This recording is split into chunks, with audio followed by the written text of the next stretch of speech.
타국에 와서 의지할 곳도 없던 여자분이 시어머니조차 자신을 외면했으니 얼마나 한이 깊었겠어요. 깊이 깊어. 그렇게 여자는 스스로 목숨을 끊었대요. 그래서 할머니를 쫓아다니면서 그 집안의 아들들을 하나 둘씩 데려가기 시작한 거죠.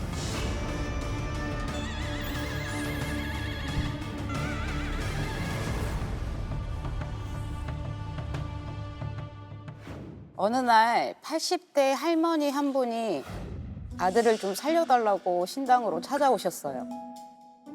그런데 할머니가 들어오시자마자 동자님이 비린내 하면서 인상을 찌푸리시는 거예요. 물비린내랑 피비린내가 섞여서 고약한 냄새가 나더라고요. 그래서 혹시 가족 중에 물에 빠져 죽은 분이 계신가요? 라고 물어봤어요. 그랬더니 어떻게 아셨냐고 우리 둘째 아들이 낚시터에서 사고로 그만 죽었다고 하는 거예요. 물 비린내, 피 비린내가 난 거야. 그런데 이상하게도 제 눈에는 남자가 아니라 긴 머리로 얼굴을 덮은 여자 귀신이 보였어요. 할머니, 남자가 아니고 여자분인 것 같아요. 멀지 않은 분인 것 같은데 누구예요? 라고 물어봤더니 가족 중에 물에 빠져 죽은 여자는 없다고 하시면서 아들이 아파서 왔는데 왜 자꾸 있지도 않은 여자 얘기를 하냐며 버럭하시더라고요. 뭔가 숨기는 것 같은데. 그때 동자님이 모르는 척하면 더 화내. 이 집 줄초상 나겠다 라고 하시더라고요. 그래서 제가 한을 풀어줘야 아드님이 괜찮아지실 수 있어요 라고 설명을 드렸죠. 하지만 할머니는 끝까지 그런 여자 모른다고 재수없는 소리 한다면서 자리를 박차고 나가셨어요. 저렇게 듣기 싫은 소리 하면 화를 내고 가. 그러니까 맞아. 괜히 더 막 그러면 괜히 더 싸니까. 찔리니까 그런데 몇 달 뒤에 할머니가 다시 찾아오셨어요. 안 되겠거든. 다시 오지. 시름시름 앓던 아들이 결국 하늘나라로 갔다면서 할머니한테는 아들이 총 4명이 있었대요. 첫째 아들은 알코올 중독으로 길거리에서 객사를 했고 둘째는 낚시터에서 죽고 넷째는 병들어서 죽었다고 하면서 이제는 셋째 아들 1명밖에 안 남았다고 통곡을 하시더라고요. 넷 중에 어떻게 셋이 저렇게 줄초상이 씨. 할머니가 진정되실 때까지 기다린 후에 물에 빠져 죽은 여자 아는 분 맞죠? 라고 물었더니 우리 첫째 며느리인 것 같아요 라고 하시더라고요. 이야기를 쭉 들어보니 할머니는 시골에서 농사를 지으면서 첫째 아들과 함께 지냈는데 어느 날 여행을 갔다 온 큰아들이 결혼을 하겠다고 웬 외국인 여자를 데려왔더래요. 그때 동자님께서 여자를 막 때리고 괴롭혀서 나쁜 사람이야 하시더라고요. 그때 화경으로 한 외국인 여자가 심하게 맞는 모습이 보였어요. 그러면서 첨벙하는 소리가 들리더라고요. 어휴, 할매한테. 처음에는 머리카락으로 가려져 있어서 여자 귀신의 얼굴을 못 봤었는데 지금 보니 얼굴을 어찌나 세게 때렸는지 코뼈가 내려앉았고 턱이 돌아가 있었어요. 미쳤나 봐. 아우. 그래서 제가 조심스럽게 여쭤봤어요. 혹시 큰 며느님이 아드님에게 심한 일을 당하셨나요? 할머니가 깜짝 놀라면서 갑자기 벌벌 떠시더라고요. 폭력이 있었네.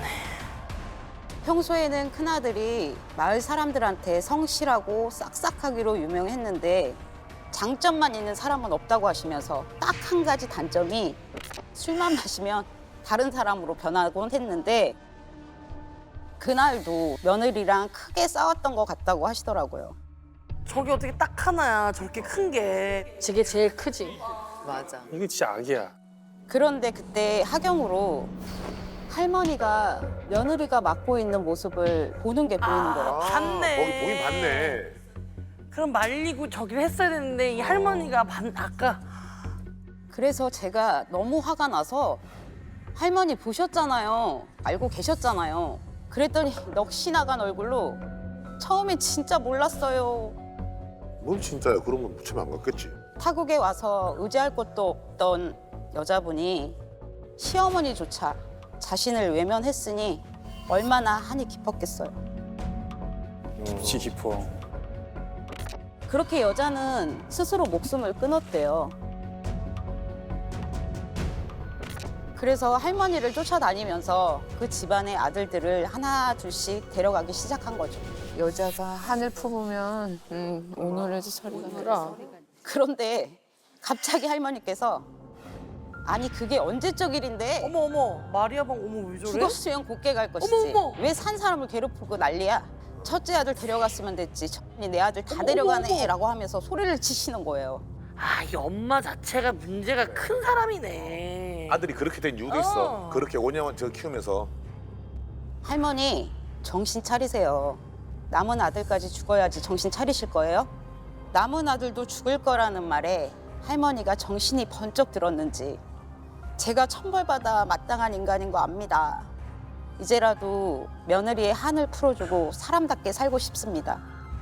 시키는 건 뭐든 할 테니까 제발 우리 아들 좀 살려달라고 두 손 모아 비시더라고요.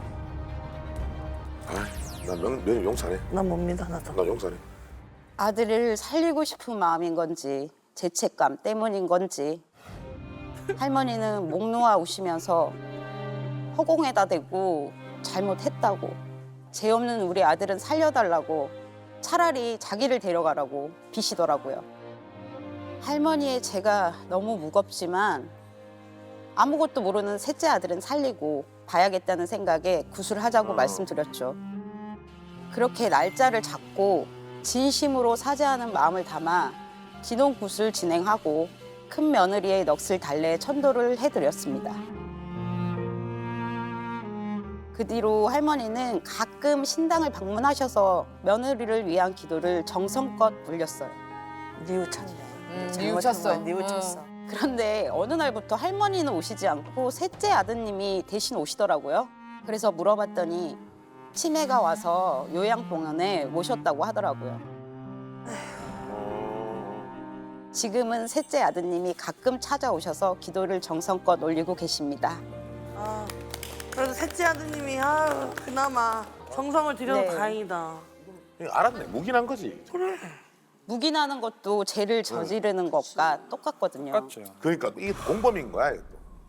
만약 할머니가 계속 살아있을 때는 아 내가 옳은 거야라고 하다가 죽고 나서라도 그거를 좀 씻거나 좀 이렇게 할 수 있는 방법이 있나요? 그것도 혹시? 있죠. 죽어서도 죄는 바로 씻기는 어려워요. 그렇지. 그러면 안 되지. 살아생전 사죄하지 못한 죄는 영혼의 굴레로 남거든요. 다만 산자가 대신 기도를 하고 천도제로 공덕을 쌓아주면 그 공덕으로 인해서 조금씩 업이 풀리면서 나아질 수는 있어요. 예. 그러면은 혹시 그 할머니께서 사실을 일찍 인정하시고 구술 좀 했더라면 결과가 좀 달라졌을까요? 네, 분명히 달라졌겠죠. 아들이 안 죽었지. 계속 마음 불편하게 맞아요. 살았을 거 아니에요. 그 할머니도 조금이라도 빨리 했으면 본인도 건강했을 거고 예. 셋까지 보내지 않았을 거 아니에요. 맞아요. 이래서 인생은 타이밍이라고 하는구만.